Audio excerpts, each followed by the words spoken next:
ये भागवत के रूप में श्री भगवान विराजमान हैं और हम भगवान के भी मंगलाचरण का श्रवण किया, स्तुति भागवत की। अब वर्णन आता है कि नैमिषारण्य में 88,000 ऋषि मुनि, जिनमें शौनक जी प्रमुख हैं, उनको आगे कर करके सूत गोस्वामी जी के चरणों में बैठ करके समस्त ऋषि श्रवण करते हैं कथा का और कहते हैं कि हे सूत गोस्वामी जी, आप हमें भगवान की सुंदर कथा का श्रवण कराइए। ये स्वाहा स्वाहा कर करके जो बड़ा हमने 1000 वर्ष तक चलने वाला यज्ञ, ये सत्र है, इसको हमने आयोजन किया, लेकिन हमारा मुख आदि शरीर सब धुएं से काले हो गए, लेकिन वो तृप्ति नहीं हो रही। अब आप हमको सार, सूताख्या ही कथा सारम मम कर्ण रसायनम, हमारे कानों के लिए रसायन स्वरूप श्रीमद् भागवत कथा का आप वाचन कीजिए। कथा का सार, सारी कथाओं का सार जो है वो श्रीमद् भागवत है, उसका आप वाचन कीजिए। शौनक आदि कहते हैं कि हम अपने लिए चिंतित नहीं हैं, लेकिन आने वाले समय में कली काल में जो जीव आएंगे उनके कल्याण के लिए क्या उपाय है वो भी आप बताइए। क्यों? बोले प्रायेणाल्पायुषः सभ्य कलावस्मिन् युगे जनाः मंदा सुमंदमतयो मंद भाग्या युपद्रुताः। कलयुग में जीवों की स्थिति क्या है? आयु बहुत कम होती जा रही है। सतयुग में 1,00,000 वर्ष आयु होती थी, फिर युग बदला, आयु में से एक जीरो खत्म, 10,000 साल रह गई। फिर युग बदला, 1,000 साल रह गई। अब फिर युग बदला तो एक जीरो और कम, 100 साल की आयु रह गई। वो भी दिन पर दिन कम होती जा रही है। पुराने लोग जीते थे 100-100 साल से ऊपर, अब तो धीरे धीरे 50, 60, 70 आदि पे पूरा क्लीन बोल्ड। तो इतनी अल्प आयु होती जा रही है और समय इतना है नहीं कि समस्त शास्त्रों को वो मंथन करें, समझें तत्व को। थोड़ा सा इधर से पकड़ेंगे, थोड़ा सा उधर से पकड़ेंगे, कंफ्यूज हो जाएंगे और बाद में कहेंगे कुछ नहीं रखा। इसलिए इनके लिए बताइए क्या करना है। मंद, बड़े आलसी हैं कलयुग में लोग। अभी सपना चौधरी आई तो खूब जो है उसमें भीड़ होगी, और भगवान की कथा, ठाकुर जी आए तो कितने लोग आए हैं। बड़े आलसी हैं, भोजन के होशियार, राम नाम के आलसी। तो मंदाह और सुमंद मत क्यों है आलसी भगवान के नाम में, कथा कीर्तन में? आगे क्यों नहीं है? बोले मंद मति है, बुद्धि बहुत मंद हो गई है। मूर्ख लोग ही जाते हैं ऐसी जगह पर। सुमंद मतयो, मंद नहीं सुमंद, बहुत कम बुद्धि है, समझते नहीं नित्य क्या है।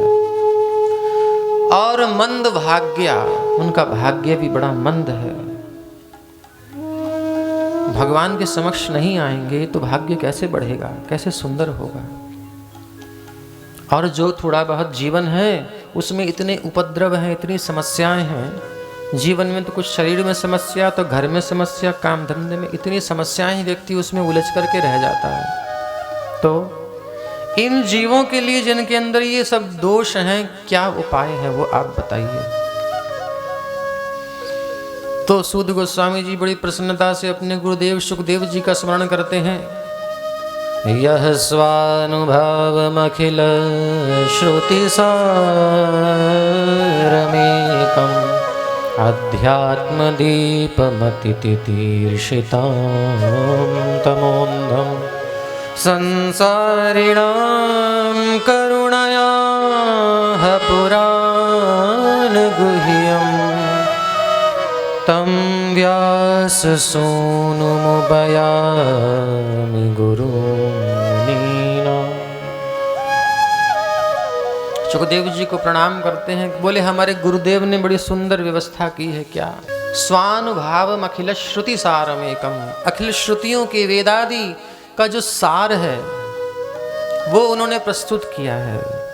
हमें जरूरत नहीं मंथन करने की, समस्त वेद का अध्ययन, उपनिषदों का अध्ययन, पुराणों का अध्ययन, वेदांत सूत्र का अध्ययन आदि आदि सबका अध्ययन करके और उसके बाद मंथन करके उसमें से सार तत्व को निकालें। वो सब हमारी सामर्थ्य नहीं कली के जीवों की। इसलिए सुखदेव जी ने श्रुति सारम एकम, श्रुति का सार निकालकर हमको दे दिया। ये लो, बस उसको लेना है। तो वही मैं आपको प्रस्तुत करूंगा। तो सीधी सीधी बात है, सवै पुंसा परो धर्मो यतो भक्ति रधोक्षजे अहेतुक्य अप्रतिहता ययात्मा सुप्रसीदति। हम संसार में विभिन्न प्रकार के कर्तव्यों का पालन करते हैं, अपनी अपनी समझ से सभी अपने अपने काम करते हैं। भाई किस लिए करते हैं? अपनी संतुष्टि मिले। संतुष्टि तो चाहिए सबको, लेकिन ये संतुष्टि थोड़ी कान तक पहुंचती है, आंख तक पहुंचती है, थोड़ा मन तक भी पहुंच जाती है, लेकिन आत्मा तक नहीं पहुंचती। इनर हमारा सेटिस्फाइड नहीं होता, ऊपर ही ऊपर रह जाती है। तो ऐसा कौन सा उपाय है कि वो संतुष्टि अंदर तक पहुंचे या अंदर से हो? तो उसके लिए कहते हैं सवै पुंसाम परो धर्मो। परम धर्म तो वही है जिससे अंदर से आनंद प्राप्त हो। बाहर से क्रीम पाउडर लगा लिया, ब्यूटी बाहर से सब पोत पात के, लेकिन जब वो प्लास्टर उतरता है तो सब खत्म। अंदर से ब्यूटी हो तो बात ही अलग है। इसी प्रकार से आनंद अंदर से आए तब तो बात है ना। बाहर से हम लाते रहे कहाँ कहाँ उपाय करके, लेकिन टिकता नहीं है वो। तो अंदर से आनंद जो हो वह उपाय हमें करना चाहिए। वह क्या है? ये तो भक्तिर अधोक्षजे, जिससे भगवान की भक्ति हो। जब हम भगवान की भक्ति करेंगे तभी अंदर से आनंद प्रकट होगा, हमारा स्वरूप प्रकट होगा। अच्छा, भक्ति किसकी करें? अधोक्षज, अधः अक्षजः यस्मात्, जिससे हमारी इंद्रियां नीचे रह जाती हैं, जहां इंद्रियों की पहुंच नहीं है। गो गोचर जहां लगी मन जाई, सो सब माया जाने हो भाई। जहां तक इंद्रियां जाती हैं, मन बुद्धि आदि जाती है, उससे परे जो है उसकी भक्ति करें। अच्छा, जब वो हमारी इंद्रियों से, मन से, बुद्धि से, समझ से सबसे परे है तो कैसे उनकी भक्ति करें? बोले हम उन तक नहीं जा सकते। ये होता है आरोह पंथा। तो असेंडिंग और डिसेंडिंग प्रोसेस जो है, हम अपने प्रयास से भगवान को प्राप्त नहीं कर सकते, उनको समझ नहीं सकते, जान नहीं सकते, पकड़ नहीं सकते। किंतु वही कृपा करके यदि हमारे बीच में उपस्थित हो जाएं, तब हम उनको जान सकते हैं। अवरोह पंथा। तो अवतार क्या है? अवतार का मतलब है भगवान अपनी महिमा में स्थित रहते हुए और हमारे बीच में आते हैं, उतरते हैं हमारे बीच में। हमारी इन आंखों से हम उनको देख सकते हैं। तो अवतार काल में चाहे कोई भी हो, सब भगवान को देख सकते हैं। आज से 5000 साल पूर्व भगवान श्री कृष्ण इस धराधाम पर अपने स्वधाम से यहाँ आए थे, लीलाएं की थी, और मात्र 535-37 वर्षों के आसपास ही श्री चैतन्य महाप्रभु, ये जो आप देख रहे हैं यहाँ पर 5 दोनों हाथ उठा करके, ये पंच तत्व श्री चैतन्य महाप्रभु, भगवान श्री कृष्ण ही श्री चैतन्य महाप्रभु के रूप में आए और सुंदर अपना लीला को दर्शन कराया। तो इस प्रकार से भगवान ही जब कृपा करके हमारे बीच में आते हैं, तब हम उनको देख भी सकते हैं और उनकी लीलाएं जो होती हैं उनको फिर गा भी सकते हैं, सुन भी सकते हैं। यही भक्ति है और क्या है। जहि सुनत गावत कहत समुझत, परम पद नर पावहि। जहि सुनत गावत कहत समुझत,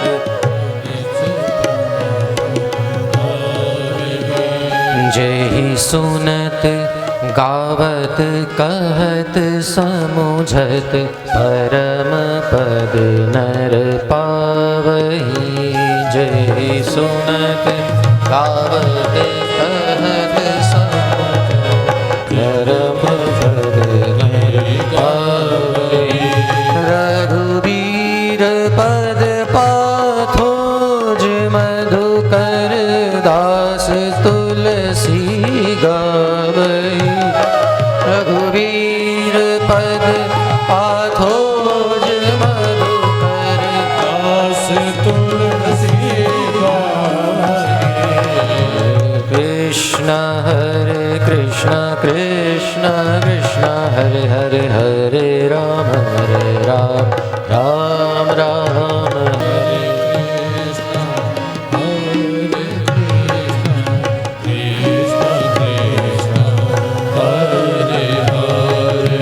भगवान लीला इसलिए करते हैं हमारे बीच में, इसीलिए आते हैं कि हम उन तक नहीं पहुंच सकते, इसलिए वो हम तक पहुंच जाते हैं। और हम उनकी लीलाओं को जब सुनते हैं, उनकी क्रियाकलापों को जब गान करते हैं वाणी से, तो हम वो परम पद भगवान का है, हम उसको प्राप्त कर सकते हैं। इसलिए भक्ति, भगवान की कथा सुनना ही भक्ति है। उनके नाम का कीर्तन करना भक्ति है। श्रवणम कीर्तनम विष्णु, और उनकी याद करना भी भक्ति है। बस इतना ही करना है। इतना करने मात्र से हम भगवान को प्रसन्न कर सकते हैं, कोई बड़ी चीज नहीं करनी है। और इतना करने मात्र से क्या होगा? यह आत्मा सुप्रसीदति, हमारी आत्मा प्रसन्न हो जाएगी, अंदर से इनर सेटिस्फाइड हो जाएगा हमारा, जो कि बाहर के अरबों खरबों रुपयों से भी नहीं हो सकता। भागवत जी में कहा गया है, यत् पृथिव्यां व्रीह्यवम् हिरण्यं पशवन् स्त्रियः नालमेकस्य पर्याप्तम्।